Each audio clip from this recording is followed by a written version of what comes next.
ရေဘုတ်ဘူတောင်းအတွက်အမတ်တရကြပြဖြစ်ပါတယ်ရွမ်းသူပန်းခွေအညာလန်းတမာတန်းမှာလမ်းတူလျှောက်ကြအောင်မယ်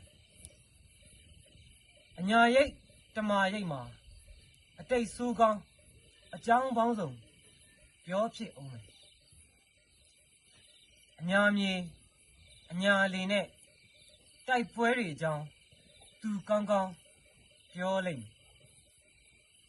ကွယ်အနာဂတ်မှာမင်းရဲ့ငါရဲ့ရဲဘော်များရဲ့စုံကိုစုံရအောင်မယ်စောင့်နေစေရုံးကနေတိုက်ပွဲမှာမင်းကြဆုံးသွားတာပြောင်မြောက်တယ်ဦးမညွတ်ဒူးမထောက်နောက်ဆုံးသွေးဆက်ထက်မြက်ညီမောင်းလမ်းကြောင်းတော်လန်ရေးသွေးနဲ့ရေးခဲ့တဲ့မင်း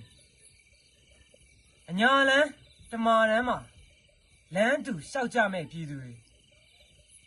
အညာရိတ်တမာရိတ်မှာအတိတ်ဆိုးကောင်းအကြောင်းပေါင်းစုံပြောနေကြလိမ့်မယ်အညာမြေတမာမြေမှာမျက်ရည်တဝေဝေနဲ့တိုက်ပွဲတွေအကြောင်းအောင်ပွဲတွေအကြောင်း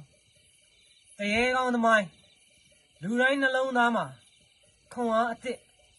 ဖြစ်နေလိမ့်မယ်ရဲဘော်ရဲ့အညာလန်း